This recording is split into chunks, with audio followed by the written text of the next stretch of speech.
दर्शन आत्मा में जो अनंत गुण है और उनकी जो अनंत पर्याय है, किसी एक गुण का या किसी एक पर्याय के स्थान का नाम सम्यक दर्शन है। परिपूर्ण जो आत्म स्वरूप है उसके श्रद्धान का नाम सम्यक दर्शन है। सम्यक दर्शन के श्रद्धान का नाम सम्यक दर्शन है। क्या होता है कि जीव आत्मा की जो पर्याय है उसमें ही मैं बना कर लेता है, उसी का श्रद्धान कर लेता है। और जो आत्मा का वास्तविक स्वरूप है, अखंड त्रिकाल स्वरूप है, उसको भूल जाता है। त्रिकाल स्वरूप के श्रद्धान का नाम सम्यक दर्शन है। सम्यक दर्शन रूपी पर्याय अभी प्रकट हुई है, पहले नहीं थी। श्रद्धा गुण तो था और उसकी पर्याय सम्यक दर्शन उसकी क्या है, पर्याय है, वो अभी प्रकट हुई। पहले पर त्रिकाल जो शुद्धात्मा की वो क्या थी, पहले भी, अभी भी है, बाद में भी। तो जो परिपूर्ण स्वरूप है उसका श्रद्धान का नाम सम्यक दर्शन है। त्रिकाल शुद्धात्म स्वरूप का नाम सम्यक दर्शन। त्रिकालीन रूप में श्रद्धान का नाम सम्यक दर्शन। जो पर्याय अभी प्रकट हुई, पहले नहीं थी या अभी है, बाद में नहीं होगी, उसके श्रद्धान का नाम सम्यक दर्शन नहीं। अखंड वस्तु स्वरूप के श्रद्धान का नाम सम्यक दर्शन है। पर्याय से आत्मा की तुलना नहीं की जा सकती। एक बात ध्यान रखना, जो आत्मा का त्रिकाल स्वरूप है वो कैसा है, शाश्वत चेतन स्वरूप। और जो सम्यक दर्शन ज्ञान चारित्र रूपी पर्याय है, ये सब कैसी है, उत्पाद हो रहा है, घंटा वह हो रहा है, पर जो चेतन तत्व है ना उसमें उत्पाद है और ना वह, वो तो कैसा है, अपने आप में अखंड है, ध्रुव है, शाश्वत है। उस शाश्वत सत्ता के श्रद्धान का नाम सम्यक दर्शन है। तो ये एक समय की अनुभूति, एक समय की अनुभूति सम्यक दर्शन है। पर एक समय की अनुभूति कब हुई, जब त्रिकाल शुद्धात्मा का श्रद्धान हुआ तब हुई। और जीव क्या कर रहा है, एक समय की जो अनुभूति है ना उसको व्यक्त दे रहा है, वो तो अभी हुई है, पर वो हुई कहां से है प्रकट, ये आवंतर सत्ता में आती है, आ रहा है, अपने स्वभाव से प्रकट हुई है ना, स्वभाव के आश्रय से प्रकट हुई है, अभी थोड़ी ना। स्वभाव प्रकार है, चेतन में स्वभाव प्रकार है, अनुभूति हो और ना हो, अनुभूति तो अभी हुई है, आ रहा है। तो क्या करना है, स्वभाव का आश्रय लोगे तो अनुभूति अपने आप प्रकट होगी। पर जीव को एक समय की अनुभूति में इतना मस्त हो जाता है कि त्रिकाल स्वरूप को भूल जाता है, इसलिए उसको सम्यक दर्शन छूट जाता है। और सब सम्यक क्यों छूट जाता है, पर्याय में दृष्टि चली जाती है, स्वभाव से चूक गए, दृष्टि विलायक है वो आत्मा की अनुभूति, आत्मा की ही पर्याय, पर है तो पर्याय ना, क्षय हो जाने वाली, शाश्वत रहने वाली। और जो चेतन स्वभाव है वो तो शाश्वत है, समझ लेना चाहिए। एक समय में तो तीन सत्य होंगे, शाश्वत होंगे, एक समय दर्शन ज्ञान चार तीनों होंगे। जिस समय आत्मा की अनुभूति होगी उस समय दर्शन भी होगा, ज्ञान भी होगा और चारित्र भी होगा, पर अभेद होगा, भेद नहीं होगा। क्या नहीं होगा, अनुभूति के काल में दर्शन ज्ञान चारित्र का भेद नहीं होता। बिल्कुल कैसे होते हैं, अभेद होते हैं। अभेद यानी तीनों में भेद ना रहे। जैसे भूरा, बेसन और घी, मुख में लड्डू रखा तो काय काय का स्वाद आ रहा है, तीनों का अभेद स्वाद, अलग अलग नहीं आ, कि ये भूरा का स्वाद है, बेसन का स्वाद है, घी, अभेद तीनों का आ रहा है, पर कैसा आ रहा है, अभेद रूप में। तरह की अवैध अनुभूति होती है जिस समय स्वानुभूति का उदय होता है तब।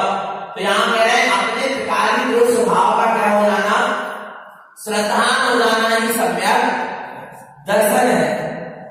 आगे श्रियम सम्यक दर्शनम सुतम श्रियम कार्यन्योत्पादं सर्वज्ञं च मयं सुतम श्रियम सम्यक दर्शनम। श्रेष्ठ सम्यक दर्शन जब होता है, आत्म स्वरूप की अनुभूति जब प्रकट होती है, तो कह रहे हैं किसके आश्रय से होती, स्वयं कारण उत्पादन, अपने ही ज्ञान में चेतन स्वभाव के आश्रय से अनुभूति क्या होती है, उत्पन्न होती है, प्रकट होती है। कहां से, सर्वज्ञम च मयं सुतम, जो परिपूर्ण ज्ञान से संपन्न अपना शुद्ध ध्रुव स्वभाव है, उसके आश्रय से ये स्वानुभूति प्रकट होती है। पानी है ना, पानी में लहर उठती है, कहां से उठी, पानी में से उठी, तो कहां समा गई, पानी में समा गई। बस यही है। जितनी भी आत्मा की अनुभूति नाना प्रकार की, सब आत्मा से उठती है और आत्मा में क्या हो जाती है, समा जाती है। वो लहर में नहीं, मैं तो पानी अर्थात पानी, लहर तो आप अभी है और बाद में क्षणभंगुर, पर्याय क्षणभंगुर है, पर स्वभाव तो शाश्वत है। उसी का नाम श्रेष्ठ सम्यक दर्शन है, उत्कृष्ट सम्यक दर्शन है, जहां पर बस काल स्वभाव पर दृष्टि है। यदि ये जीव की ये मानता भी है, एक बात तो पता चले, यदि ये जीव की मानता है कि मैं मिथ्या दृष्टि हूं, तो वो तो मिथ्या दृष्टि है ही, पर जो ये मान रहा है कि मैं सम्यक दृष्टि हूं, वो भी कौन है, मिथ्या दृष्टि। जो ये मान रहा है कि मैं कौन हो गया, सम्यक दृष्टि हूं, मान रहा है, कहना बात अलग है और मानना बात। मान रहा है कि मैं सम्यक दृष्टि हूं, तो वो भी कौन है, पर्याय दृष्टि वाला, मिथ्या दृष्टि। फिर सम्यक दृष्टि कौन, जो ये मान रहा है कि मैं शुद्धात्मा हूं, वो सम्यक दृष्टि आ रहा है। पर्याय से अपने आप को तोड़ने वाला सम्यक दृष्टि नहीं है, समझ। जो अपने को नारी प्रियंज मनुष्य देव मान रहा है, वो तो मिथ्या दृष्टि है। पर जैसे हमने रंगीन वस्त्र छोड़ना, पहनना छोड़ दिए, सफेद वस्त्र पहन लिए और अपने आप को क्या मानने लगे, ब्रह्मचारी, नियम ले लिए, ब्रह्मचर्य का पालन नहीं करने लगे, नियम संयम से रहने लगे, और क्या मानने लगे कि मैं कौन हूं, ब्रह्मचारी मानने लगा, तो मिथ्या दृष्टि। कहना बात अलग है, मानना बात। अरे जब मैं ग्रस्त जीवन में था तब भी मैं भगवान आत्मा था, आज ब्रह्मचारी की पर्याय प्रकट हो गई, तो भी मैं कौन हूं, भगवान आत्मा, और निर्गंध हो जाऊं, आ रहा है नर्क दिगंबर हो जाऊं, तो मैं मुनि नहीं हो गए, मैं तो भगवान आत्मा ही हूं, मुनि कहलाना है। वो तो कौन, और जिसकी ये मानता है कि मैं ब्रह्मचारी हूं, मैं मुनि हूं, मानता है, आ रहा है। चाहे अवैध सम्यक दृष्टि हो, चाहे गति सम्यक दृष्टि हो, चाहे महागति सम्यक दृष्टि हो, तीनों की मानता एक सी होती है कि मैं तो भगवान आत्मा। और यदि जो पर्याय में प्रकट हुआ है, पर्याय उससे यदि अपने आप में क्या मान रहा है, मान रहा है कि ये मैं हूं, ये पर्याय वाला मैं हूं, तो कौन है, मिथ्या दृष्टि। क्योंकि मानता काहे में पड़ी है, पर्याय। ब्रह्मचारी बना पहले नहीं था, पर चेतन ने बना तो पहले भी था, मुनि बना पहले नहीं था, पर चेतन था तो पहले भी, स्वभाव तो पहले भी। त्रिकाल स्वभाव के श्रद्धान का नाम सम्यक दर्शन। द्रव्यलिंगी मुनि से क्या भूल हो रही है, द्रव्यलिंगी मुनि को झोंका क्यों, 28 गुण का निरतिचार पालन करते हैं। सच्चे देव शास्त्र का सच्चा श्रद्धान भी होता है, घोर तपस्या भी करते हैं कि चमड़ी छील दो, नमक मिर्ची डाल दो, तो भी उठ नहीं करता। द्रव्यलिंगी मुनि बीचे साधना है, फिर भी मिथ्या दृष्टि क्यों नाम पा रहा, क्योंकि इसको यही लग रहा है कि देखो मुझे छीन दिया गया, मेरे में नमक मिर्ची डाल दिया गया, फिर भी मैंने वो नहीं। उसकी मानना ये कि मेरे में किसको कहते हैं? शरीर। नंबर में मैंने उत्तर नहीं किया। मानता कहते हैं पर्याय की ही दृष्टि, स्वभाव। अरे स्वभाव की दृष्टि होगी तो पता ही नहीं चलता कि क्या हो गया और क्या नहीं आ रहा है। मैंने इतनी घोर तपस्या करी, मैंने कहा करी, ये तो परिणाम में था तो हो गई। भगवान आत्मा यदि अशुभ कार्य के प्रति भी मानता है मैं बने तो मिथ्या दृष्टि, शुभ कार्य के प्रति भी मानता है मैं बने तो मिथ्या दृष्टि। आत्मा की जो पर्याय प्रकट हो रही है उनके प्रति भी मैं बनेगी मानता है तो सम्यक दर्शन हासिल किए जाएंगे भगवान। पर सम्यक दर्शन इतना कठिन भी बहुत सरल है, आ रहा है बहुत सरल। वास्तव में क्या बदलना, मानता किसके प्रति कर लो, एक के प्रति कि मैं भगवान आत्मा हूं, माने अब मेरे जीवन में कैसे परिवर्तन आना, रति हो जाऊं सिद्ध हो जाऊं मर्याद हो जाऊं, पर मैं हूं तो भगवान आत्मा। ये सारी पर्याय है, आ रहा है इस सब पर्याय से अपने आप की तुलना। ये पर्याय स्वभाव के आश्रय से प्रकट हुई, पर्याय के आश्रय से पर्याय प्रकट नहीं होती, स्वभाव के आश्रय से सम्यक दर्शन ज्ञान कार्य रूपी पर्याय प्रकट होगी। इसके आश्रय से स्वभाव के आश्रय, शुद्ध स्वभाव के आश्रय। सम्यक दर्शन की भावना माने से सम्यक दर्शन नहीं होता, स्वभाव की भावना माने से सम्यक दर्शन होता है। और जीव काय की भावना माने सम्यक दर्शन होता है। सम्यक दर्शन अच्छी बात है, मना नहीं करते, परंतु अरे मैं त्रिकाली भगवान आत्मा हूं, मैं शुद्धात्मा हूं, मैं परम तत्व परमात्मा, ऐसी भावना भाव सम्यक दर्शन सहज में हो जाए बहुत सरल। वो तो इंतजार ही कर रहा है, क्या सम्यक दर्शन की पर्याय इंतजार कर रही है कि एक जगत तू कब अपने स्वभाव को स्वीकार करे और कब मैं प्रकट होगा। पर जीव अपने स्वभाव को स्वीकार नहीं करना चाह रहा और सोच रहा है कि सम्यक दर्शन हो जाए। कैसे हो जाए?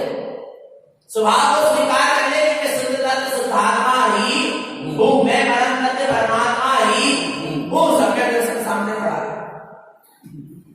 कितना सरल है, कठिन है। सारी जितनी मानता अभी परे के प्रति थी, सारी मानता छोड़कर एक के प्रति मानता हो जाए, एक के प्रति समर्पणता हो जाए, उसका नाम है सम्यक दर्शन। अब आगे कह रहे हैं सम्यक ज्ञान क्या है?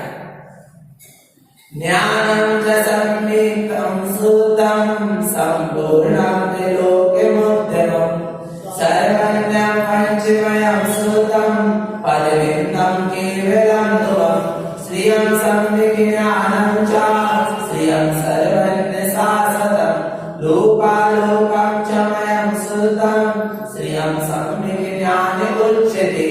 क्या है कि जो अपना परिपूर्ण पंचम ज्ञान नहीं, केवल ज्ञान नहीं, जो अपना सर्वज्ञ स्वरूपी ज्ञान में चैतन्य स्वभाव है, उसको क्या कर लो, स्वीकार कर लो। अपने ज्ञान में आत्म लोक को स्वीकार कर। कौन सा लोक? ज्ञान में ही है, परिपूर्ण है अपने आप में, पंचम ज्ञान से परिपूर्ण है, केवल ज्ञान से परिपूर्ण है, शाश्वत है, जिसका कभी नाश होने वाला नहीं है। ऐसे निज आत्म लोकम च शुद्धम, आत्मा का लोक, निज लोक अर्थात आत्मा के असंख्यात प्रदेश कैसे हैं? शुद्ध है। देखो तो तुम अपने निज आत्म लोक, पर लोक को क्यों देखते? किसको देखो? आत्म लोक को देखो, कैसा है? ज्ञान नहीं है और शुद्ध है। मेरा निज आत्म लोक, मेरा निज निवास, मेरे निज आत्मा के असंख्यात प्रदेश कैसे हैं? ज्ञान नहीं है और शुद्ध है। ऐसा ज्ञान होना, ऐसा जानने में, अनुभव में आ जाना, उसका नाम है सम्यक ज्ञान। क्या है सम्यक ज्ञान की साथ? कि अपना निज ज्ञान स्वरूपी आत्मा हमको जानने में आ जाए। ऐसा ज्यों का त्यों, निज आत्मा को जान, यही है सम्यक ज्ञान। क्या? निज आत्मा को जान। कैसा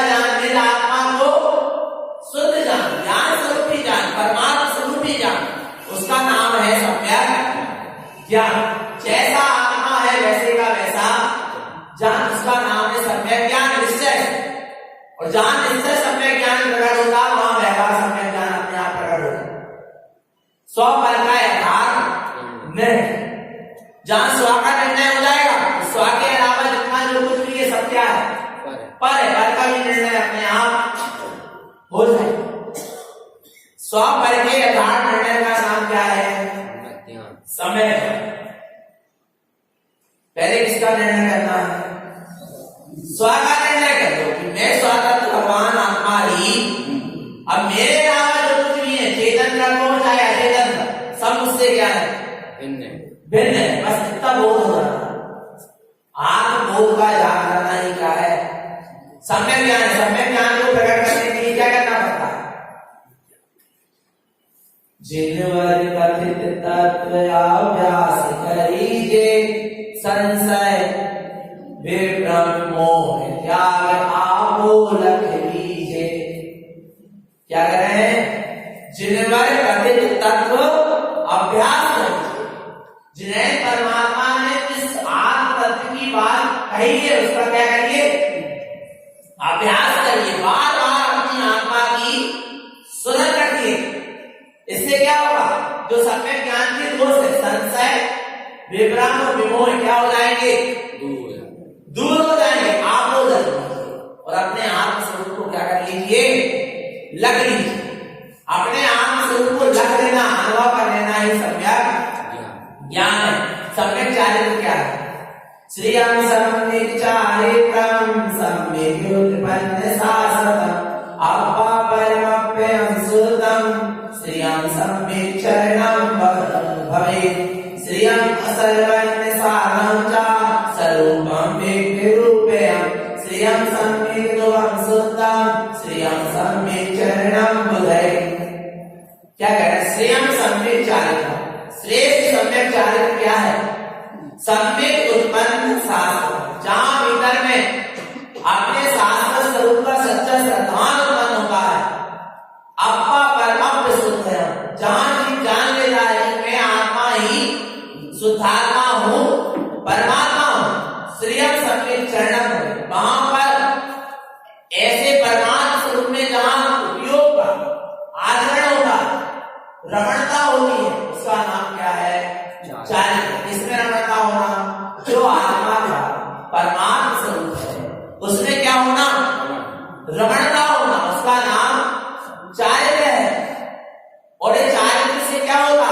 श्रियं सर्वज्ञ सारं च स्वरूपं व्यक्त रूपम्। सम्यक चारित्र के द्वारा, स्वरूप की रमणता के द्वारा ही, स्वरूप लीनता के द्वारा ही अपना जो स्वस्वरूप था वो क्या हो जाता है? पर्याय में प्रकट व्यक्त रूप। जो स्वरूप था वो कैसा हो गया? प्रकट हो गया। सर्वज्ञ बना प्रकट हो जाता है, अनंत निश्चय प्रकट हो जाते हैं, केवल ज्ञान प्रकट हो जाता है। किसके आश्रय से? स्वभाव के आश्रय, सम्यक चारित्र के आश्रय से आ रहा है। अपने स्वरूप की रमणता, अपने स्वरूप की लीनता, चारित्र ही निर्माण को देने वाला। बिना चारित्र के कोई निर्माण पद को पाता, पर कौन सा चारित्र होगा? इसलिए का सम्यक उत्पन्नम शास्त्र, सबसे पहले सम्यक उत्पन्न। और सम्यक के साथ जहां दर्शन और ज्ञान उपयोग दोनों मिलकर अपने स्वरूप में आचरण करते हैं, उसका नाम है सम्यक चारित्र। आत्मा की दर्शन ज्ञान शक्ति बाहर से सिमट कर अपने स्वभाव में आ जाती है, लीन होने लगती है, उसका नाम है सम्यक चारित्र। तो ऐसे सम्यक चारित्र की पूर्वक जीव अपने स्वभाव में आचरण करता है, शास्त्र शुद्ध सिद्ध पद को पा लेता है। इस तरह इस जीव की पूजा पूरी होती है। आ रहा है कब होती है पूरी? जब वो ऐसे शास्त्र सिद्ध पद को पा लेता है। आ रहा है सम्यक से, सम्यक दर्शन से पूजा क्या होगी? शुरू। आ रहा है और पूर्ण कहां हो रही है? चारित्र।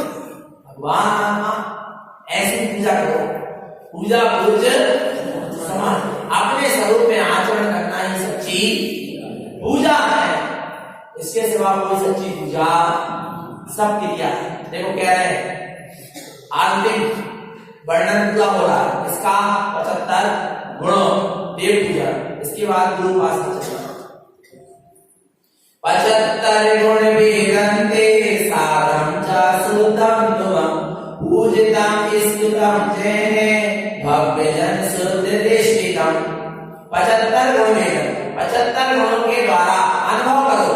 सारं च सुतम तुम, अपने शुद्ध ध्रुव शुद्धात्मा का क्या करो, वेदन करो, अनुभव करो। इसके द्वारा 75 गुणों के द्वारा इसका अनुभव करना है, आत्मा का ही अनुभव करना है, आत्मा की अनुभूति करना है, शुद्ध आत्मा की ही साधना करनी है।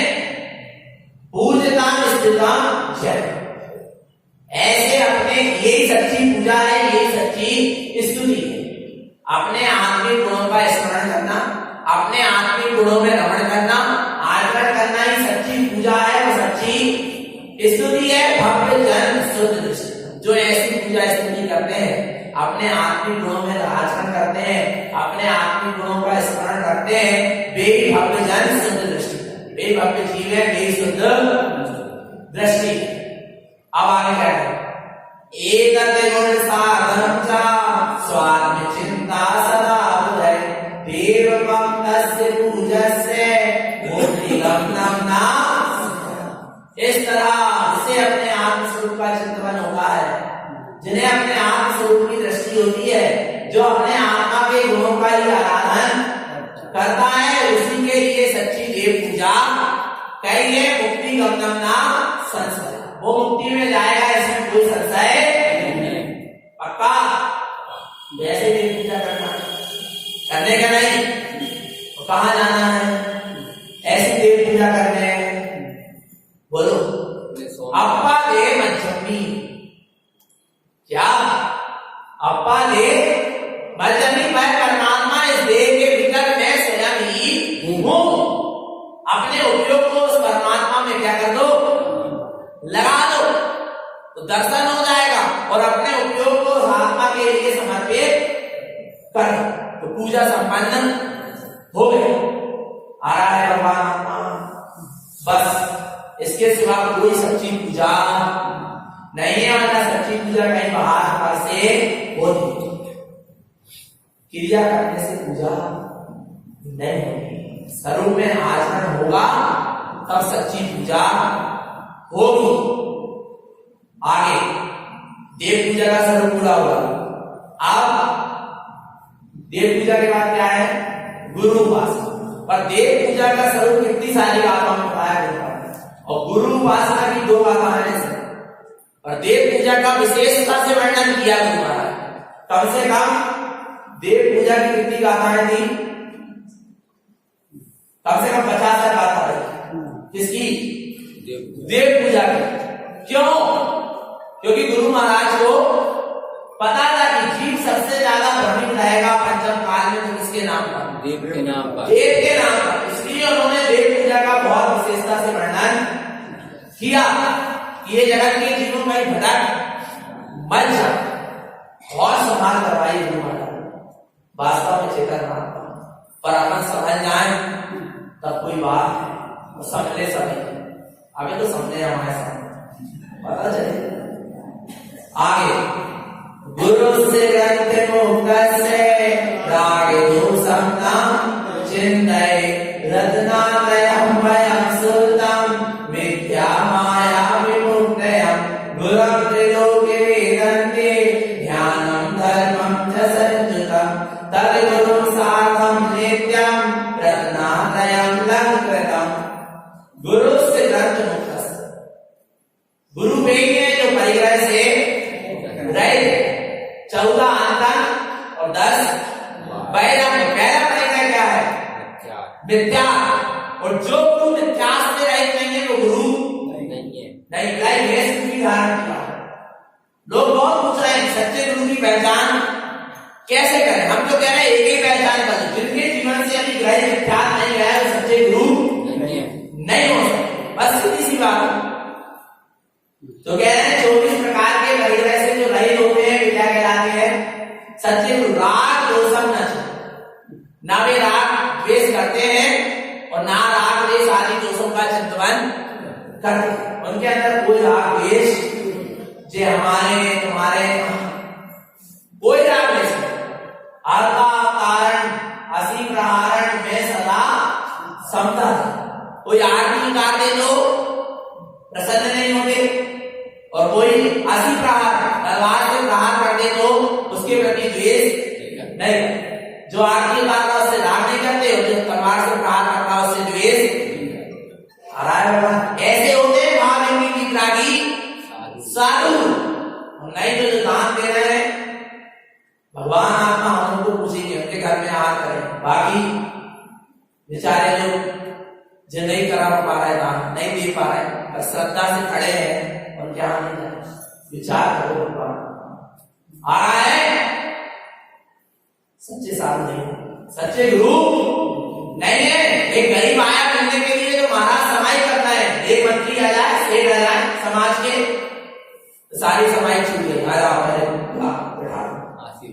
उनको आशीर्वाद दे क्या भगवान आत्मा भाव की साधु की ये दशा नहीं होती, अद्भुत दशा होती है। समझना किसी से बंधा नहीं होता, स्वतंत्र होता है। देव गुरु शास्त्र किसी से बंधे नहीं, स्वतंत्रता का धर्म है, मुक्ति का मार्ग। जब तो मुक्ति का मार्ग इसमें भी बंधना नहीं है तो खाएगा मुक्ति का। समझना चाहिए वास्तव सच्चे गुरु की पहचान होना चाहिए। रत्नात्रयम् मयम् शुद्धम्, जो रत्नात्रय से क्या है शुद्ध है। मिथ्या माया विमुक्तयम्, जो मिथ्या और माया से बिल्कुल छूट चुके हैं। वहां आत्मा और ना मिथ्या से छूटना है और ना माया। हाँ, जो मिथ्या से नहीं छूटा है वो माया से भी नहीं छूटा। कहीं ना कहीं माया लेकिन माया के तीन रूप है। रुपया पैसे का नाम माया नहीं है, माया जाली का नाम बस माया नहीं है। माया के भी कितने रूप है? तीन, कंचन, कामनी और कीर्ति। किसी के पास कंचन नहीं है, कामनी नहीं है, पर क्या लगनी है? कीर्ति तो लगनी है। सब जय जयकार कर, सब ये स्नान करें, सब चरणों में। अरे हम कह रहे थे स्वभाव की साधना करो, सदुपयोग को प्रकट करो, वीतराग को प्रकट करो, अपने स्वरूप में लीन हो, केवल ज्ञान को उपलब्ध करो। तीनों लोग तुम्हारी क्या करेगा? जय जयकार। जरा से लोगों से जय जयकार करवाना चाहिए। ऐसा काम करो जिससे तीनों लोग क्या करेंगे? जय जयकार करेंगे। पर नहीं भैया, उन्हें अपनी आत्मा की जय जयकार न करवाना, मुझे तो चमड़ा किसी को मान के बैठे कि यही मैं हूं और इसकी क्या करवाना? जय जयकार।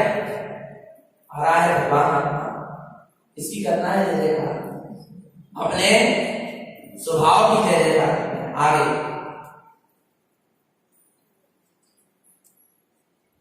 हाँ, गुरु त्रिलोक वेदंतु धर्म ध्यान चा संयुक्त। वे सच्चे गुरु हैं जो धर्म ध्यान से क्या होते हैं? संयुक्त। किससे? धर्म ध्यान से संयुक्त होते हैं। जो जिनके जीवन से 8 लोग ध्यान क्या हो गए? चले गए। सम्यक दृष्टि ज्ञानी जीव को, भाव की विचारी साधु को धर्म ध्यान होता है या सुख ध्यान। और अभी वर्तमान में मिला सुख ध्यान ना हो पर धर्म ध्यान तो होता ही होता है। और साधु के पीने का ज्ञान, ध्यान और मौन। ज्ञान उपदेश करेगा। यदि कदाचित कोई भव्य जीव आ गया, भावना दे भवि भागन बस लोगे बस है। भव्य जीवों के निमित्त से गुरुजन के मुख से वाणी निकल गई, वो भी कोई बिरले जीव के निमित्त से आ रहा है। कोई प्रवचन का टाइम फिक्स नहीं होता। भाव की गीतकारी साधु वो तो अपने स्वरूप में निरंतर आचरण करने वाले हैं। कदाचित उपयोग बाहर आता है और कदाचित करुणा भाव आता है जगत के जीवों के प्रति, या तो ग्रंथ का लेखन करते हैं या फिर उपदेश देते, फिर अपने स्वरूप में चले जाते हैं। और अपने स्वरूप में भी नहीं जा पा रहे, नहीं हो पा रहे तो मौन रहते हैं, चिंतन करते हैं अपने स्वरूप। 12 भावना आ रहा है, अपनी आत्मा की सुरत रखते। जो आत्मा का उन्होंने अनुभूति करके आनंद लूटा उसका भोग करना निरंतर, ऐसे होते भाव की तद गुरु सागम नित्यम रत्नात्रयम दंडकम। जो रत्नात्रय से अलंकृत है ऐसे गुरु का सम्मान करो, ऐसे गुरु की अर्चना करो, ऐसे गुरु की पूजा करो, ऐसे गुरु का बड़ान करो। जो ऐसी साधना कर रहे हैं उनका करो, पर भैया मिथ्या दृष्टियों के सामने शीश मत झुकाओ, विनय भी नहीं करना, हाथ भी नहीं धरना चाहिए। ऐसे गुरु की बदली है जैसा यहाँ पर आगम में बताया, सदगुरु ने बताया है कि मैं परमात्मा ने कहा है। जब तो 4000 पूर्वज राजाओं ने कह ली आदिनाथ स्वामी के साथ मुनि दीक्षा ले ली, तब आदिनाथ स्वामी ने जब उनको केवल ज्ञान हुआ तब भगवान की वाणी में आया कि ये क्या है, क्या है, ये सही रूप से अभी मुनि पद को धारण नहीं किया। फिर से किन्हीं जीव ने पुनः प्रजा की मुनि दीक्षा की और सही सही बात सहज नहीं है। मुनि धर्म सहज नहीं है, कौन सहज? यदि स्वभाव की रुचि लगन हो, अंदर से विकासता प्रकट हो तो सब सहज, परंतु हंसी खेल का काम एक बार बन गए तो बन गए।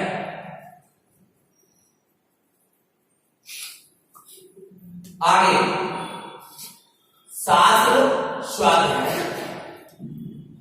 देव पूजा, गुरु उपासना, इसके बाद शास्त्र स्वाध्याय। शास्त्र स्वाध्याय क्या है?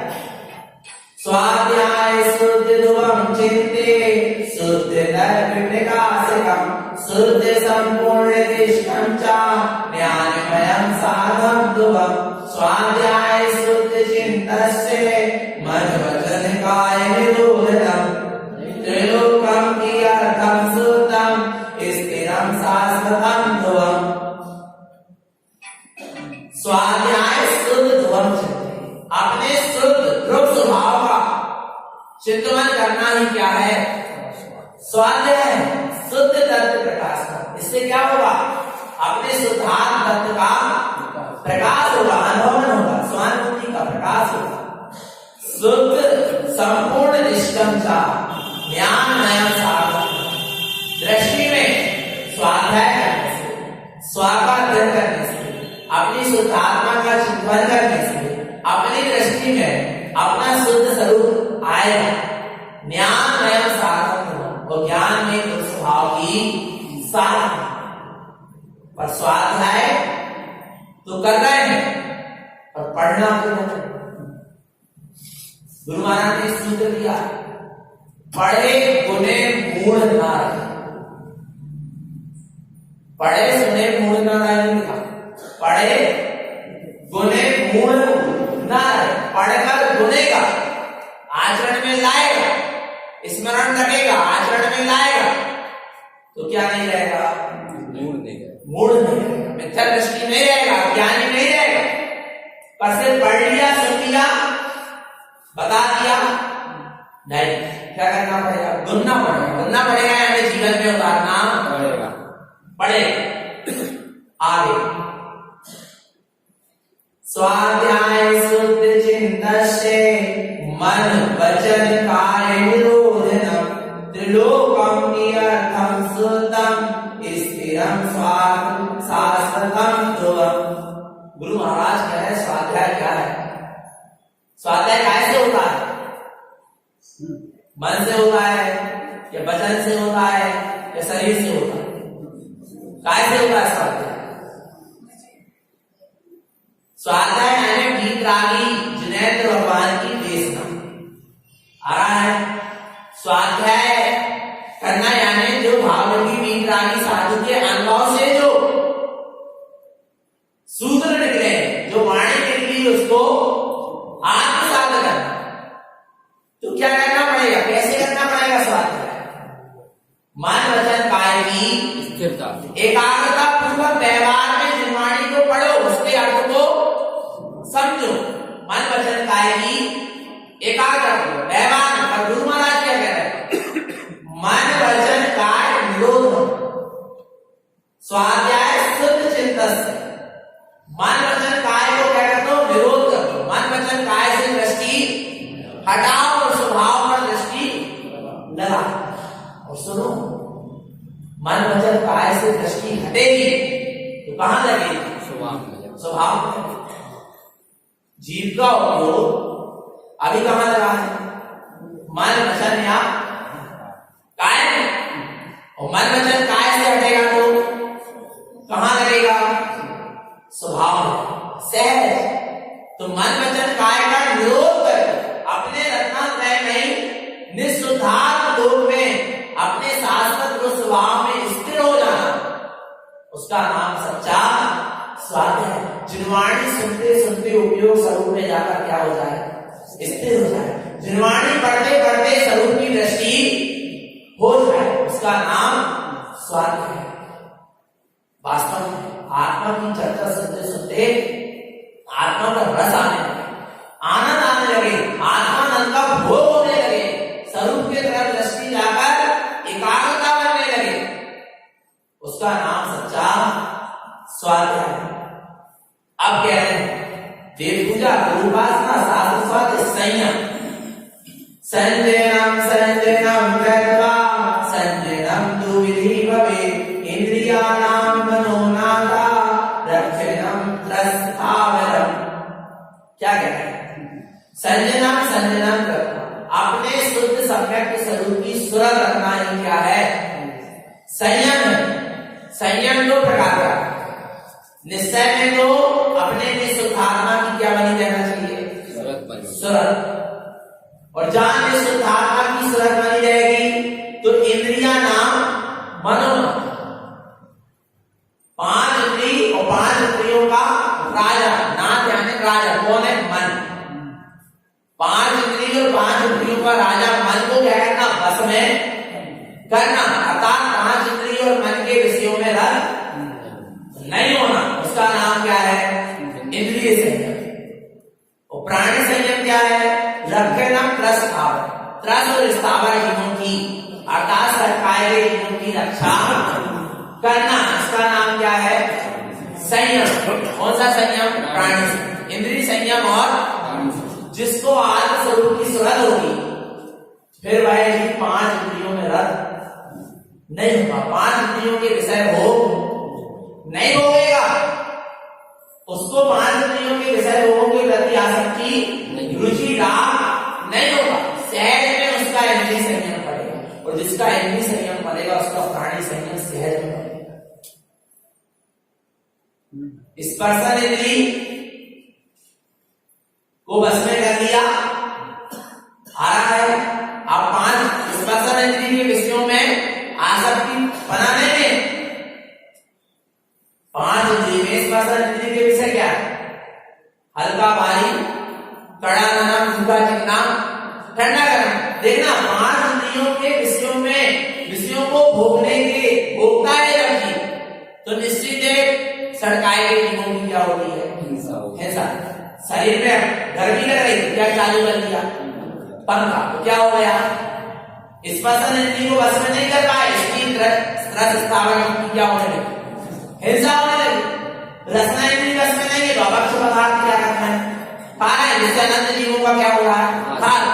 और रसना इंद्रिय बस में जाएगी, अपने आप जीवों का ढाल होना बंद हो जाए। सीधी सी बात, इंद्रियां बस में हो गई, मन बस में हो गया, सरकाए गई जीवों की रक्षा अपने आप, क्योंकि 5 इंद्रियों के विषय भोगों को भोगने के लिए जीव अनंत जीवों की हिंसा करता है। अनंत जीवों की हिंसा जीव से हो जाती है।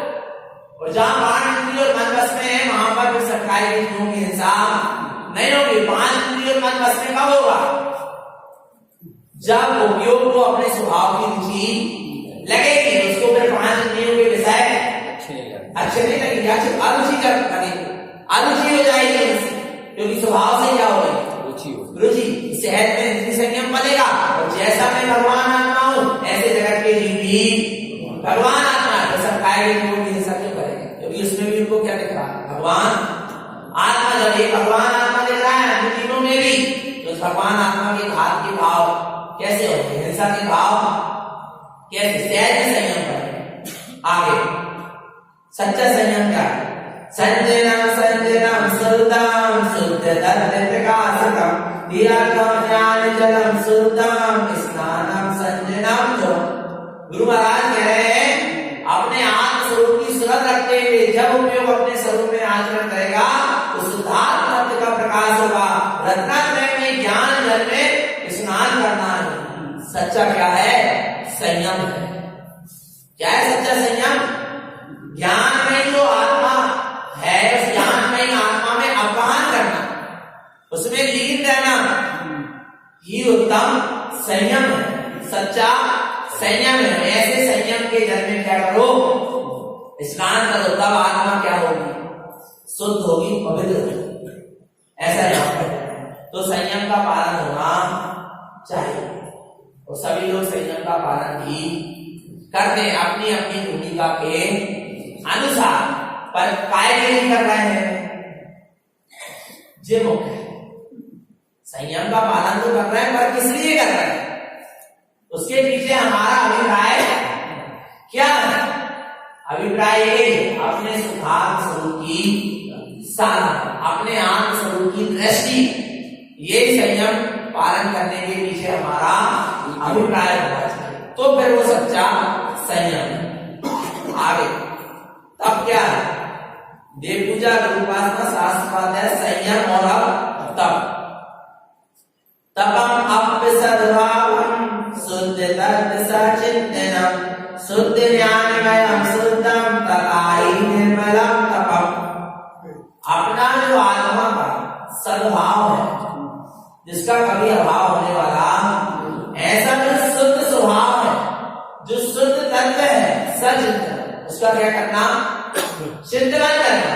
और उसके चिंतन करते करते आत्मस्वरूप का चिंतन होते होते जहां उपयोग अपने ज्ञान में दृढ़ शुद्धात्म स्वभाव में क्या हो जाएगा? स्थित हो जाएगा। तो अपने उपयोग का अपने परमात्म स्वरूप में तन्मय हो जाना, स्थित हो जाना, लीन हो जाना ही निर्मल तप है। तथाहि निर्मलम तपम, यही निर्मल तप है। बाकी अपन ने बाहर में जो 12 प्रकार के तप कहे हैं तो अच्छे तरीके से उत्तम तप के दिन समझ सकते हैं। आगे दानम पात्र चिंतस्य शुद्ध तत्वरदोषदा शुद्ध धर्मरदो भावम पात्र चिंता दान संयुतम। छठवां आवश्यक क्या है? दान। तो दान का स्वरूप भी बहुत अच्छे से समझ चुके। दानम पात्र चिंता शुद्ध तत्व। व्यवहार में जो सत्पात्र है, उत्तम मध्यम जघन पात्र जीव है, उनको 4 प्रकार का दान देना और निश्चय में शुद्ध तत्व, अपने शुद्धात्म तत्व में रत रहना, लीन रहना, यही सच्चा दान है। शुद्ध धर्म रतो भावम पात्र चिंता दान से व्यवहार में पात्र जीवों को दान देने की भावना भाव और अंतरंग में अपने शुद्धात्म स्वरूप में लीन रहो, अपने उपयोग को अपने स्वभाव में लगाओ, यही सच्चा धर्म। अब वर्णन पूरा हो रहा है। शुद्ध सत आवश्यक ये सत्कर्म शुद्धम चा जे साधन्ति सदा मुहे मुक्ति मार्गम ध्रुवम शुद्धम धर्म ज्ञान रतो सदा ये सत्कर्मं चा आराध्यम अवृतम श्रावकम ध्रुवम संसार शरणि मुक्तस्य मोक्षगामिना संस्कार। जो इस प्रकार सत्कर्म में रत होता है, शुद्ध सत्कर्म, शुद्ध देव पूजा, शुद्ध गुरु उपासना, शुद्ध शास्त्र स्वाध्याय, शुद्ध संयम, शुद्ध तप और शुद्ध दान, ऐसे 6 आवश्यक में जो रत रहता है और इसके पूर्वक अपने आत्म स्वभाव की साधना करता है, अवृतम श्रावकम। भाई कौन है? अवृत सम्यक दृष्टि श्रावक। अपन अवृत सम्यक दृष्टि श्रावक है तब है जब हम इस तरह से सत्कर्म में रत हैं, तब है संसार शरण मुक्त। वह संसार की शरण से एक दिन क्या हो जाएगा? छूट जाएगा। मोक्षगामी न संशय, मोक्ष जाएगा, इसमें कोई संशय पक्का। तो जाना है नहीं जाना मोक्ष? तो देखो आगे क्या कह रहा है। एक भावनाम कृत्वा सावेकं सम्यक् दृष्टितम अवृतम शुद्ध दृष्टि च साधनं ज्ञानमयं ध्रुवम्। इस तरह जिसकी शुद्ध दृष्टि है और जो अपने आत्मस्वरूप की भावना भाता है और जो ज्ञान में गुरु स्वभाव की साधना करता है वह अमृत सम्यक दृष्टि है। पर अब वो अमृत सम्यक दृष्टि के अंदर में भावना चल रही है काय की कि अब मैंने अपने आत्मस्वरूप का तो सच्चा सिद्धांत कर लिया, पर फिर भी मेरा अभी उपयोग बाहर पाप से कसाय में चला जाता है। तो अब वो सोच रहा है कि मेरा उपयोग पाप से कसाय में ना जाए, इसलिए अब वो व्रत नियम संयम धारण करेगा, अर्थात 11 प्रतिमाओं को धारण। अब यहाँ पर वर्णन चलेगा प्रति श्रावक। अभी तक इसका वर्णन चल रहा था आवृत्ति की 18 क्रिया सुनिए अपन, आवृत्ति के सटावश्यक सुने, आवृत्ति सम्यक दृष्टि के। अब प्रति होगा, वही आवृत्ति सम्यक दृष्टि क्या होगा? प्रति होगा। जिसको सम्यक दर्शन हो जाता है, जिसको संयम लेने की भावना होती है, कब मैं आगे बढ़ूं, कब मैं अपने स्वरूप में रमण करूं, क्योंकि बिना संयम के स्वरूप रमणता नहीं हो। आवृत्ति के लिए कुछ क्षण के लिए तो हो सकती है, एक आध समय के लिए, पर निरंतर नहीं हो सकती। प्रति के लिए क्योंकि वो बाहर के विभागों से बच गया, अब अधिक से अधिक समय उसका स्वरूप की साधना में लगे, इसलिए वो व्रत नियम संयम को धारण करता है। पर कब करेगा? सम्यक सहित होगा। पहली प्रतिमा है दर्शन प्रतिमा। दर्शन प्रतिमा क्या है, इसको समझेंगे अपन। लोग बहुत भ्रम भ्रांति में है, आ रहा है। दर्शन प्रतिमा क्या चीज है? बिना सम्यक दर्शन के दर्शन प्रतिमा अपने चैतन्य ज्ञान में ही, जो अपना चैतन्य असंख्यात प्रदेश जो ज्ञान में ही अपनी निज आत्मा है, उसका दर्शन होने लगना, उसका नाम है दर्शन प्रतिमा। जड़ चेतन के दर्शन का नाम दर्शन प्रतिमा नहीं है। नहीं तो जितने प्रतिमा के दर्शन कर रहे हैं सबके दर्शन प्रतिमा हो जाते हैं। भगवान आ रहा है समझ में? तो पहली प्रतिमा कौन सी है? दर्शन प्रतिमा, अर्थात चेतन नाम स्वभाव का दर्शन करना, अपनी दृष्टि में वह झलकना, दिखाई देना, उसका नाम है दर्शन प्रतिमा। तो पढ़ेंगे अपन, जानेंगे सबसे अधिक गाथा गुरु महाराज ने किसकी दी? दर्शन प्रतिमा। व्रत प्रतिमा की सिर्फ एक ही गाथा, समाहित प्रतिमा की 2-3 गाथा, बाकी सारी 11 प्रतिमाओं की 2-3 गाथाएं, पर सबसे पहले दर्शन प्रतिमा की कम से कम फिर 25-30 गाथा। क्यों? क्योंकि जीव सम्यक दर्शन के नाम पर ही क्या कर रहा है? सबसे ज्यादा भटक रहा है। तो गुरु महाराज का एक लक्षण है कि पंचम काल के जीव का बस सच्चा श्रद्धांत आ रहा है। तो भैया कितनी गाथाएं बची है? बहुत सारी बची है। और दिन कितने बचे? बस एक दिन बचे हैं, 1-2 दिन 2 दिन बचे हैं भगवान आत्मा।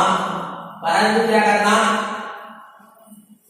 चाहे कितनी दूरी हो, चाहे मजबूरी हो, आवाज हमें देना, हम दौड़े दौड़े आएंगे। चाहे ठंडी गर्मी हो, चाहे पानी बरसता हो, आवाज हमें देना, हम दौड़े दौड़े। तुम्हारा सही कह रहे, तुम्हारा सही भगवान।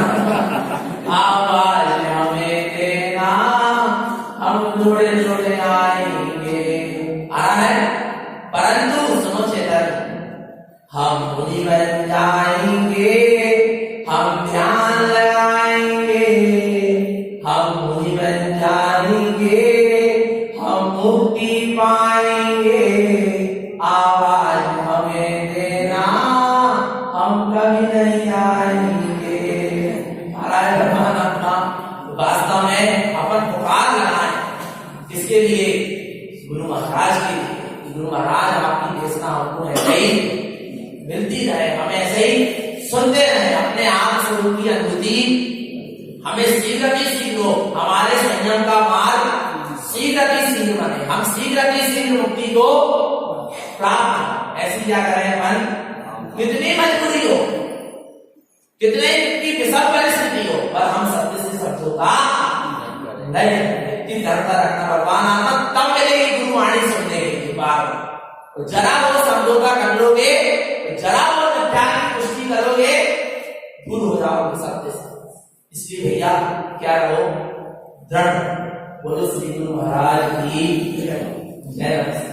सत्पंचनंदयानंद प्रभु श्री अनंत सभा परम तत्व पद नित्य प्रभु नमियो श्रेष्ठ सभा गुरु श्री उपदेवी बोले ज्ञान सेवा धारण करण समर्थ मुनि गुरु सत्सारिवा ब्रह्म ज्योत कौशल वरम अर्थ निरर्थय जो भय विनाश वरुषो अमर ज्ञान पर दो वेद को गुरु को धर्म को शास्त्री को